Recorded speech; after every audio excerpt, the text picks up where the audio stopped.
ഞാൻ ഉണ്ടാക്കുന്നത് ചിക്കൻ ബർഗറാണ്. ഇതിൻ്റെ പാറ്റീസ് നമുക്ക് നമ്മുടെ കിച്ചണിൽ സാധാരണ നമ്മൾ യൂസ് ചെയ്യുന്ന സാധനങ്ങൾ വെച്ചിട്ട് വളരെ ഈസി ആയിട്ട് എങ്ങനെ ഉണ്ടാക്കാമെന്നാണ് കാണിക്കുന്നത്. ഇത് നമ്മൾ പുറത്തുനിന്ന് വാങ്ങിക്കുന്ന ചിക്കൻ ബർഗറിൻ്റെ അതേ ടേസ്റ്റ് തന്നെയാണ്. വളരെ സിമ്പിളായിട്ട് ഇതെങ്ങനെ ഉണ്ടാക്കുന്നതെന്ന് നോക്കാം. ഞാൻ അതിനു വേണ്ടി ഇവിടെ 200 ഗ്രാം ചിക്കൻ ബ്രസ്റ്റ് എടുത്തിട്ടുണ്ട്. ഇതിപ്പോൾ ഞാനിവിടെ നന്നായിട്ട് കഴുകി ചെറുതായിട്ട് കട്ട് ചെയ്ത് വെച്ചിട്ടുണ്ട്. ഇനി ഇതൊരു ഫുഡ് പ്രോസസ്സറിലിട്ട് നമുക്കൊന്ന് മിക്സ് ചെയ്തെടുക്കാം. അതല്ലെങ്കിൽ മിക്സിയുടെ പൊടിക്കുന്ന ജാറിലിട്ട് മിക്സ് ചെയ്താലും മതി. ഇത് ഞാനിവിടെ മിക്സ് ചെയ്തെടുത്തിട്ടുണ്ട്. ഇനി ഇതിലേക്ക് ഒരു ചെറിയ ഉള്ളി പൊടിയായിട്ട് അരിഞ്ഞത് ചേർത്ത് കൊടുക്കാം. വളരെ ചെറുതായിട്ട് അരിയണം. ഇതിലേക്ക് 1.5 ടേബിൾ സ്പൂണോളം മല്ലിയില ചെറുതായിട്ട് അരിഞ്ഞത് ചേർക്കാം. 1 ടീസ്പൂൺ വെളുത്തുള്ളി ചെറുതായിട്ട് അരിഞ്ഞത്, 1/2 ടീസ്പൂൺ കുരുമുളക് പൊടി, 3/4 ടീസ്പൂണോളം ചുവന്ന മുളക് പൊടി, ആവശ്യത്തിന് ഉപ്പ്, ഇത്രയും ചേർത്ത് കൊടുത്ത് ഇത് നന്നായിട്ടൊന്ന് മിക്സ് ചെയ്തെടുക്കാം. കൈവച്ചിട്ട് തന്നെ നന്നായിട്ട് ഇത് മിക്സ് ചെയ്യാം. ഇതിവിടെ നന്നായിട്ട് മിക്സ് ചെയ്തെടുത്തിട്ടുണ്ട്.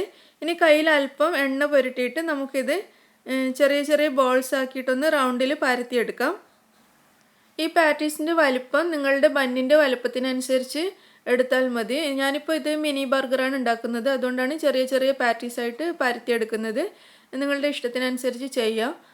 ഇതിവിടെ ഒന്ന് ഞാൻ പരത്തിയിട്ടുണ്ട്. ഇത് പ്ലേറ്റിലേക്ക് മാറ്റി വെക്കാം. ഇതുപോലെ നമുക്ക് മുഴുവൻ പാറ്റീസും പരത്തിയെടുക്കാം. ഇനി ഇത് നമുക്ക് ഫ്രൈ ചെയ്തെടുക്കാം. ഞാൻ അതിന് വേണ്ടി ഒരു പാൻ അടുപ്പത്ത് വെച്ചിട്ടുണ്ട്. ഇത് ചൂടാകുമ്പോൾ ഇതിലേക്ക് ആവശ്യത്തിന് ഓയിൽ ഒഴിച്ചു കൊടുക്കാം. ഇത് കൂടുതൽ ഓയിലൊന്നും ഒഴിക്കണ്ട, ഡീപ്പ് ഫ്രൈ ചെയ്യേണ്ട ആവശ്യമില്ല. നമുക്ക് ഷാലോ ഫ്രൈ ചെയ്തെടുത്താൽ മതി. ഇത് നന്നായി ചൂടായിട്ടുണ്ട്. ഇനി നമ്മൾ പരത്തി വെച്ച ഓരോ ബർഗർ പാറ്റീസും ഇതിലേക്ക് ഇട്ട് കൊടുത്ത് നന്നായിട്ട് ഫ്രൈ ചെയ്തെടുക്കാം. ലോ ടു മീഡിയം ഫ്ലെയിമിൽ വെച്ചിട്ട് ഇത് ഫ്രൈ ചെയ്താൽ മതി. ഇതിൻ്റെ ഫ്ലെയിം കൂട്ടിക്കഴിഞ്ഞാൽ പെട്ടെന്ന് കരിഞ്ഞു പോയി ഇതിൻ്റെ ഉൾഭാഗം വേവാതെ ആയി പോവും. ഇത് നമുക്ക് തിരിച്ചിട്ട് കൊടുക്കാം. ഒരു ഭാഗം ഫ്രൈ ആയിട്ടുണ്ട്. ഇനി മറ്റേ ഭാഗവും കൂടി നന്നായിട്ട് ഫ്രൈ ചെയ്തെടുക്കാം.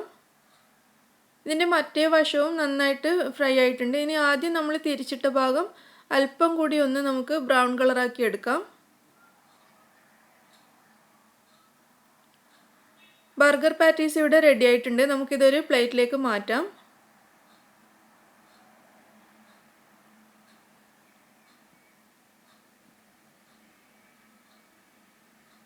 ബാക്കിയുള്ള പാറ്റീസും കൂടി നമുക്ക് ഈ എണ്ണയിലിട്ട് നന്നായിട്ടൊന്ന് ഫ്രൈ ചെയ്തെടുക്കാം. ഇനി നമുക്ക് ബർഗർ ഉണ്ടാക്കാൻ സ്റ്റാർട്ട് ചെയ്യാം. ഞാനിവിടെ ചെറിയ ബണ്ണാണ് അതിന് വേണ്ടിയിട്ട് എടുത്തിട്ടുള്ളത്. ഇത് നമുക്ക് ഇതുപോലെ രണ്ടായിട്ട് കട്ട് ചെയ്തെടുക്കാം. എന്നിട്ട് ഒരു പീസിലേക്ക് നമുക്ക് ഒരു 2 ടീസ്പൂണോളം മയോണൈസ് പുരട്ടി കൊടുക്കാം. 2-3 ടീസ്പൂണോളം നിങ്ങളുടെ ഇഷ്ടത്തിനനുസരിച്ച് ഇത് പുരട്ടാം. മയോണൈസ് എല്ലാ ഭാഗത്തേക്കും പുരട്ടിയതിന് ശേഷം ഇതിലേക്ക് ഒരു സവാള റൗണ്ടിൽ കട്ട് ചെയ്തത് വെച്ച് കൊടുക്കാം. അതിൻ്റെ മുകളിൽ ഒരു തക്കാളി കട്ട് ചെയ്തത്, അതുപോലെ 3-4 പീസ് കക്കിരി അഥവാ കുക്കുംബർ കട്ട് ചെയ്തത് വെച്ച് കൊടുക്കാം.